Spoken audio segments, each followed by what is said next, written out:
네, 먼저 지난 시간에 배운 서론 내용을 짧게 복습하고 오늘 예수님의 첫 이적 가나 혼인잔치 내용을 살펴보겠습니다.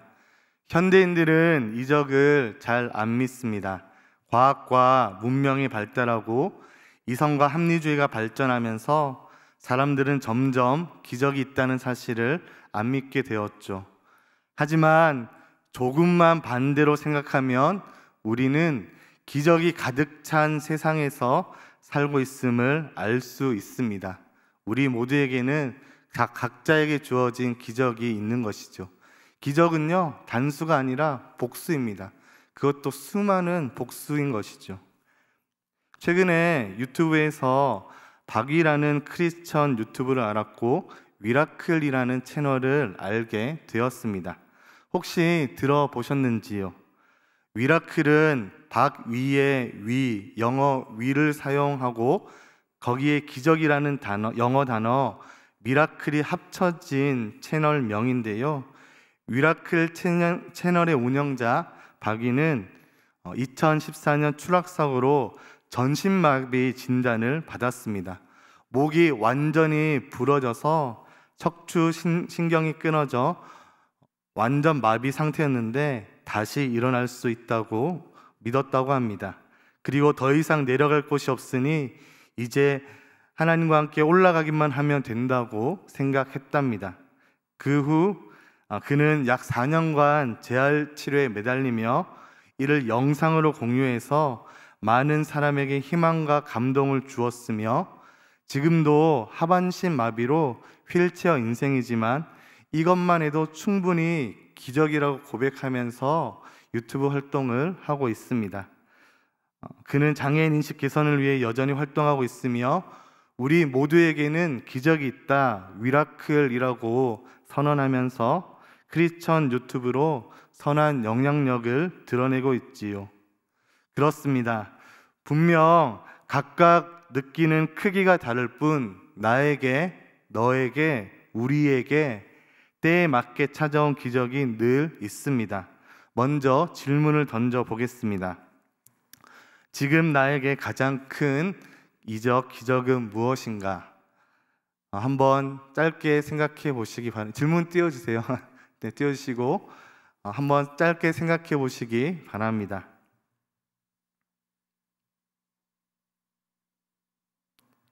네, 이에 대한 대답은요, 모두 다를 수밖에 없습니다.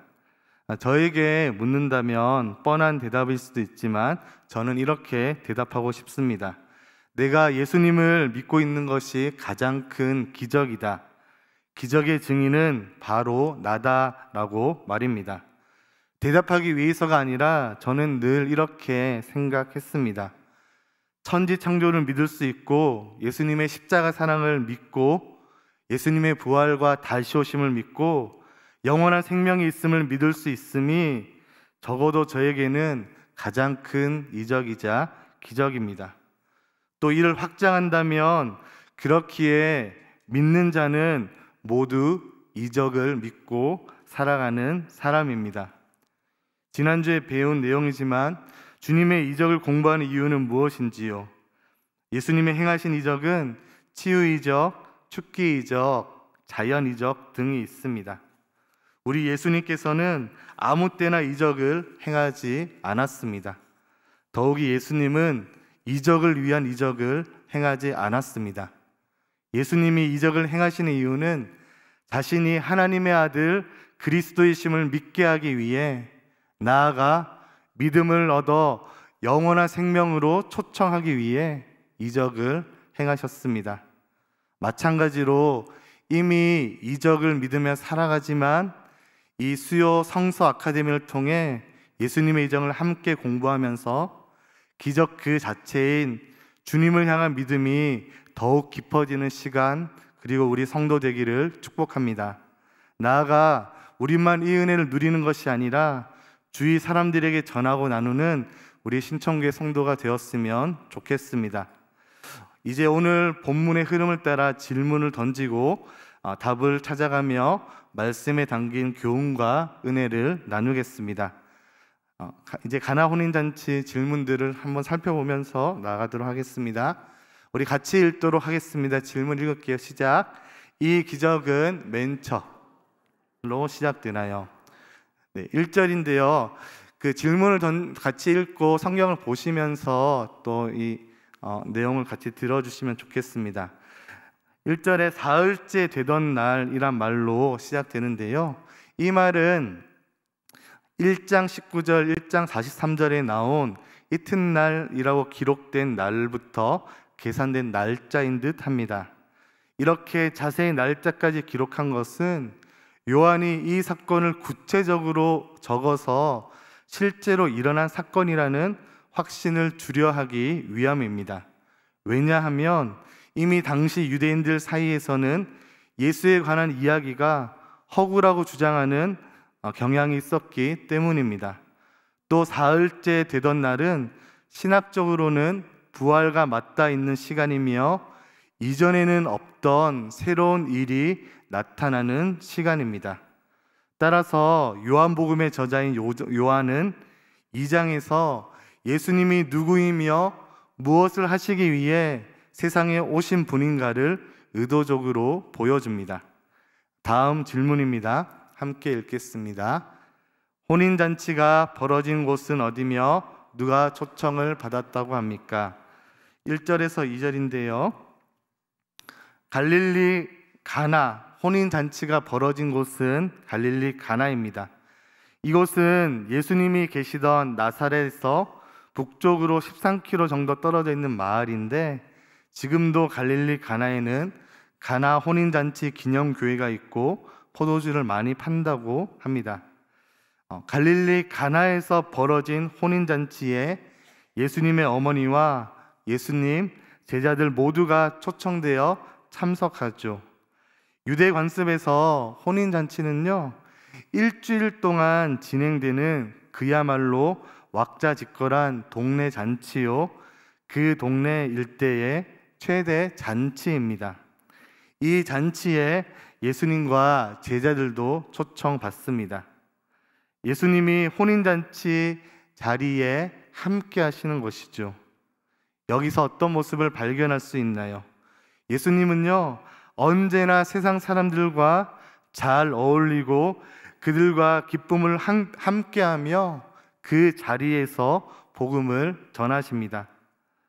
오늘날 염세주의적인 그리스도인들이 많은데 이는 주님의 태도와는, 우리 예수님의 태도와는 너무 다른 태도라는 것을 기억합시다.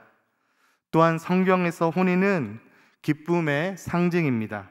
그렇기에 마지막 때와 예수님의 재림도 혼인잔치로 상징되었는데요.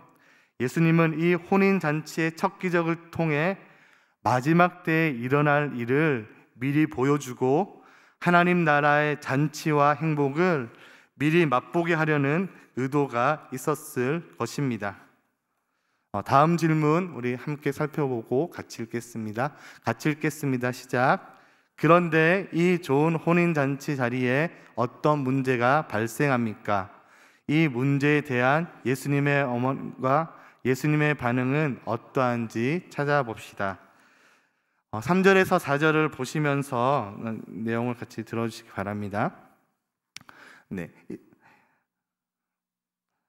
1세기 문화에서 포도주는 이스라엘의 생활에서 빼놓을 수 없는 음료인데요.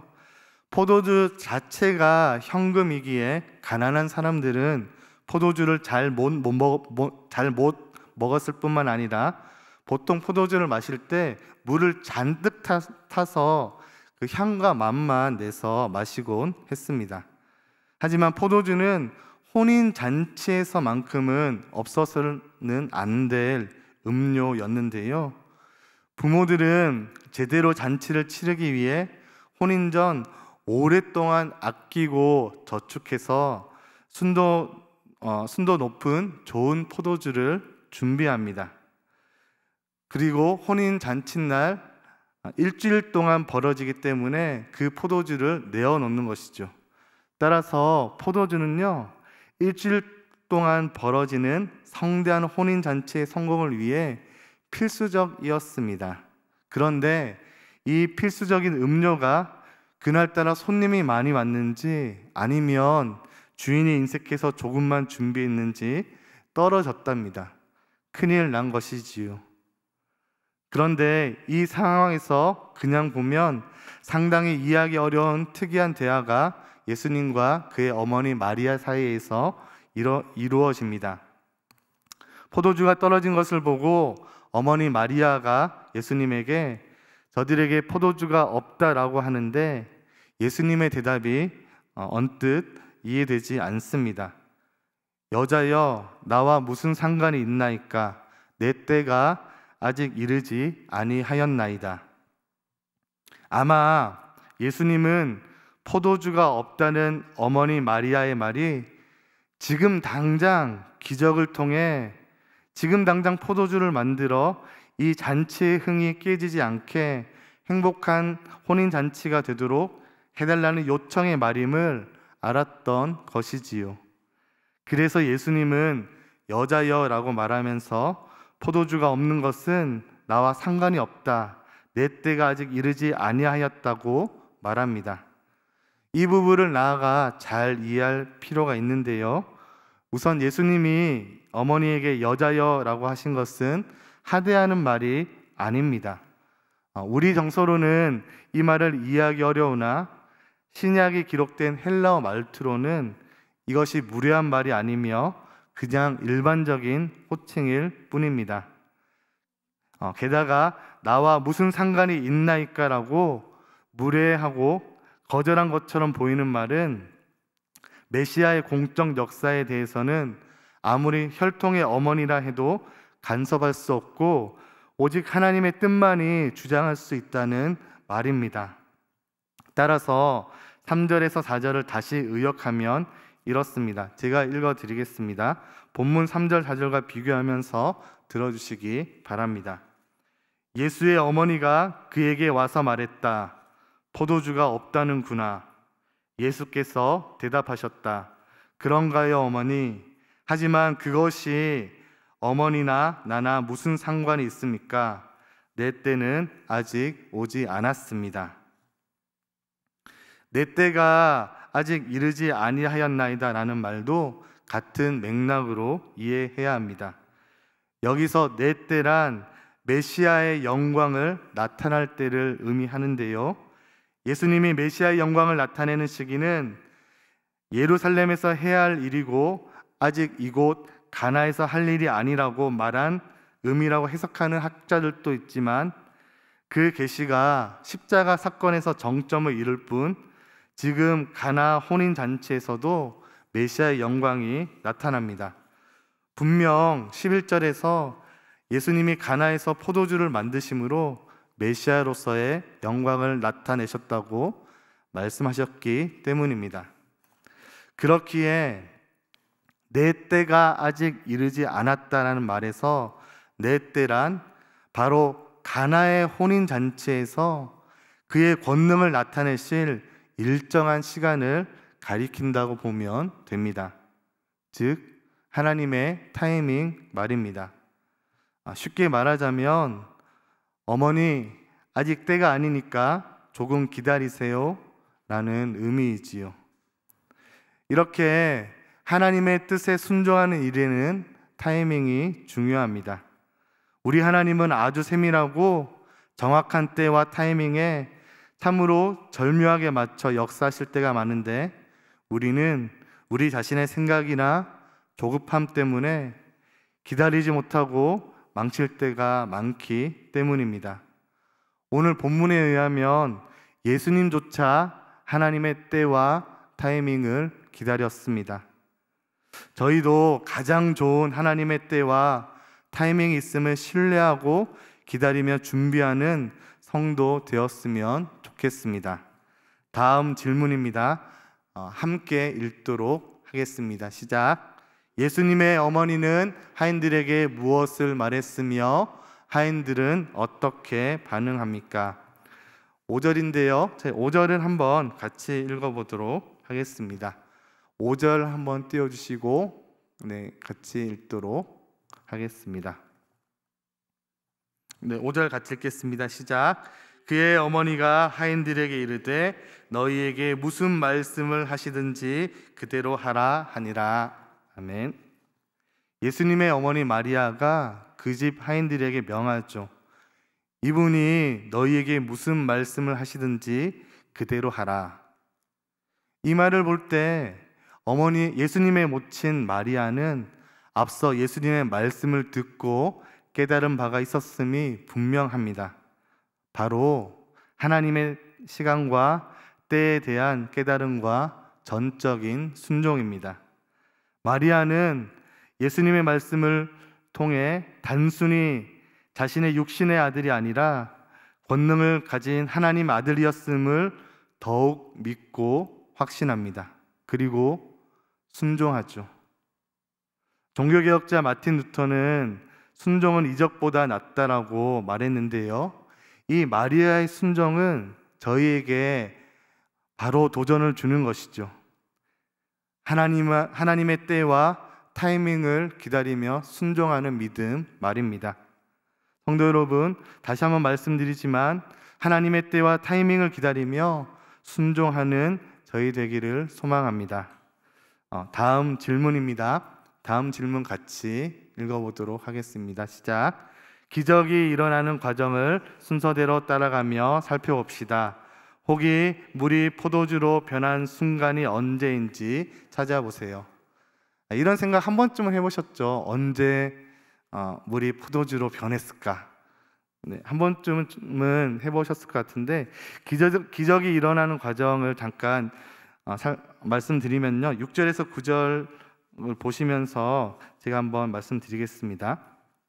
이적의 진행 과정은 다음과 같은데요, 예수님은 혼인 잔치집에 있던 유대인의 정결 예식을 위해 사용되는 돌 항아리 6개를 보시고 물로 가득 채우라 하인들에게 명하십니다. 하인들은 이 명령에 순종해 항아리 아귀까지 물을 가득 채우죠. 예수님은 그 물을 떠서 연회장에 갖다 주라고 하십니다. 하인들이 순종해 연회장에 갖다 줍니다. 연회장이 물로 된 포도주, 즉 물이 변하여 포도주가 된 것을 맛보고 어디서 났는지 알지 못합니다.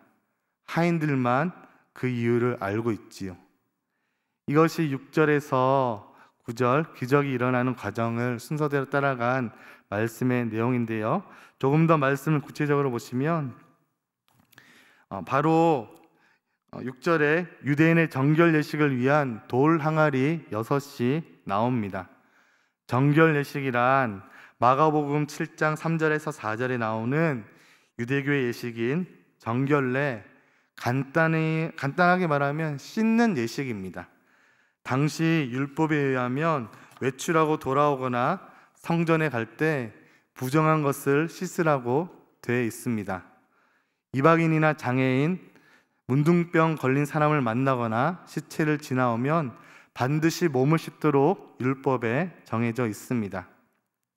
그래서 가나 혼인 잔치에서도 정결례, 씻는 일을 위해 총 양이 약 80에서 120리터 정도 되는 돌 항아리를 6개나 집안에 가져다 놓았습니다.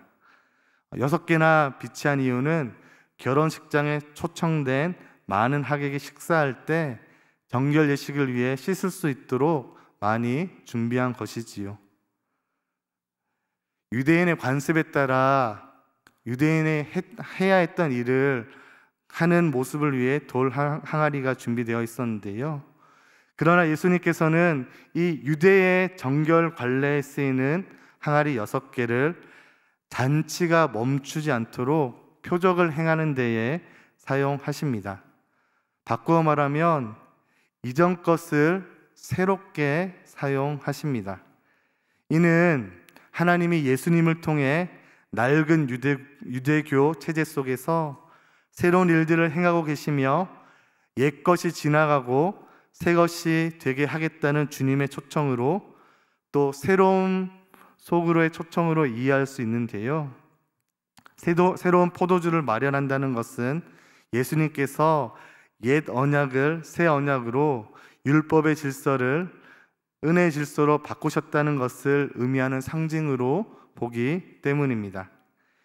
이에 하인들은 순종하여 아귀까지 물로 가득 채운 항아리를 연회장에게 가져다 줍니다. 당시 풍속에 의해 연회를 주관하는 손님 중 주빈이 연회장인데요, 가족은 아닌 초청된 손님 중 연회를 이끄는 호스트인 셈이지요. 그런데 도대체 언제 어느 순간에 물이 포도주로 변한 것일까요? 돌 항아리에서, 아니면 떠서 가는 동안에, 아니면 연회장이 맛볼 때? 그리 중요한 것은 아니지만 생각해 보았을 법한 내용 같습니다. 언제 변했을까요, 성도 여러분? 네, 저도 모르겠습니다.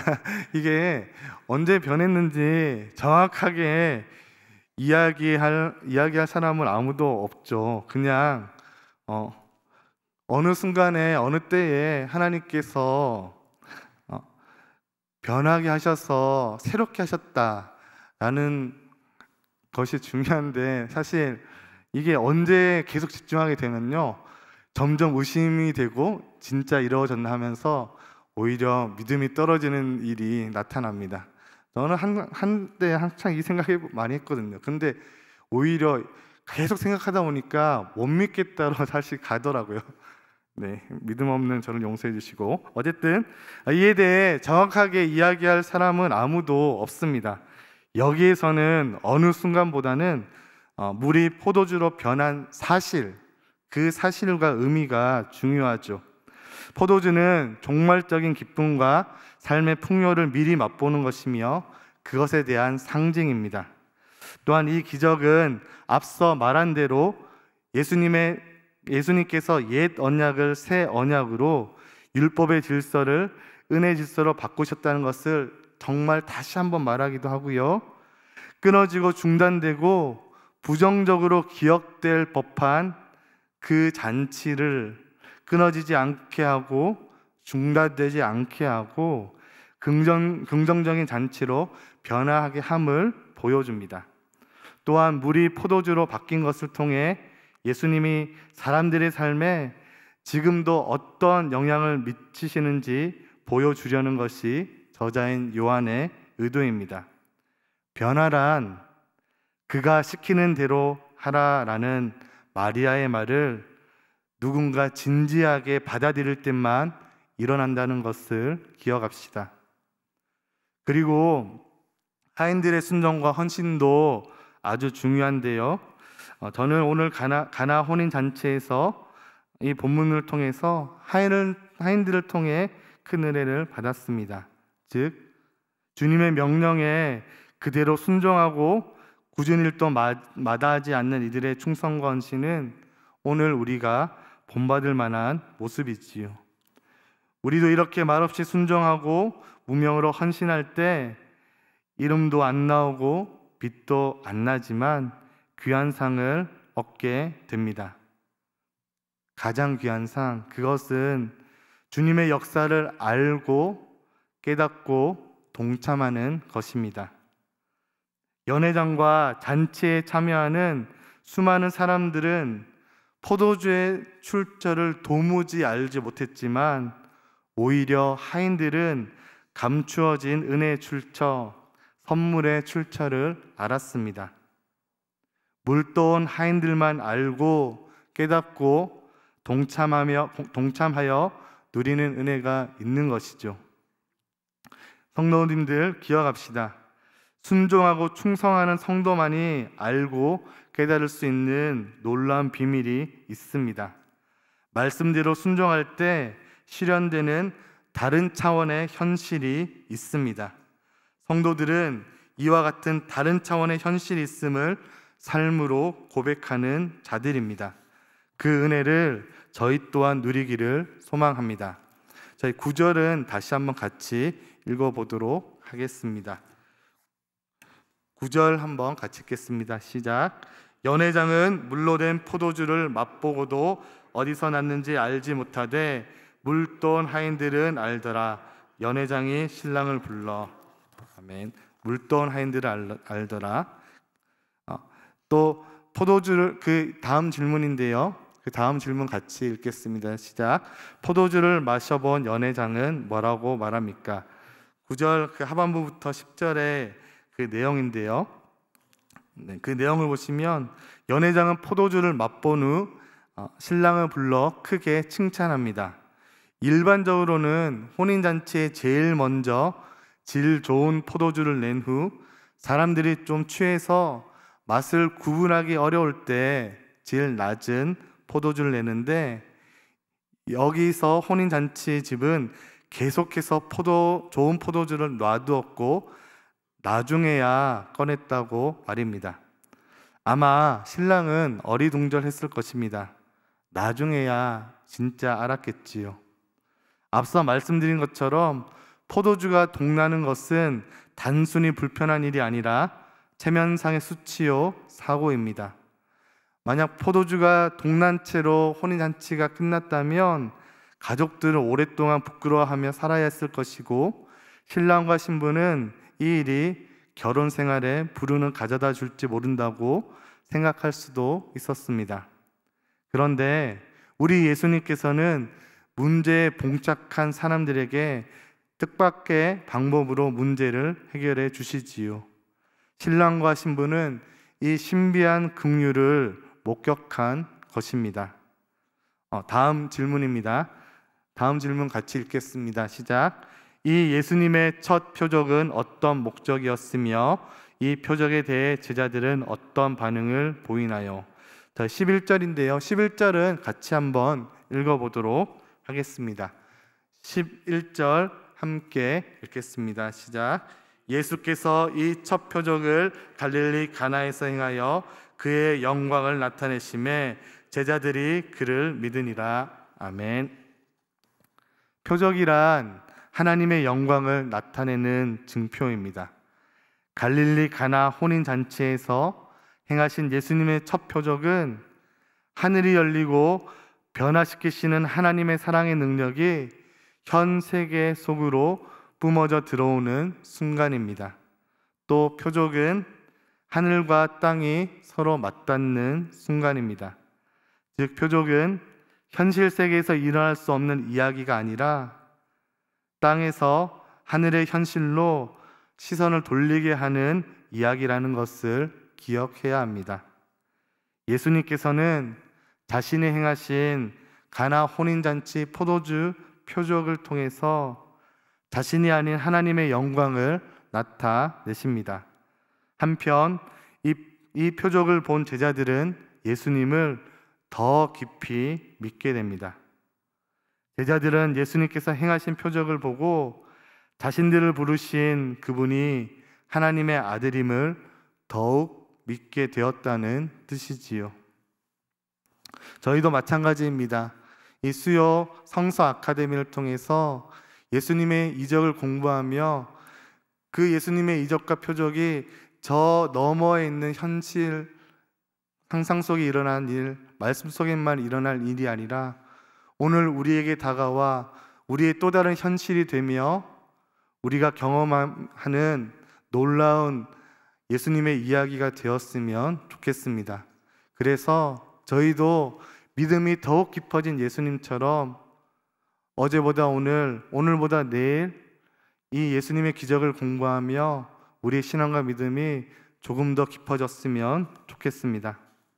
이렇게 질문들과 그에 대한 대답을 같이 공부했는데요, 이제 말씀을 마무리합니다. 오늘은 예수님의 첫 이적 가나 혼인잔치 내용을 같이 공부했습니다.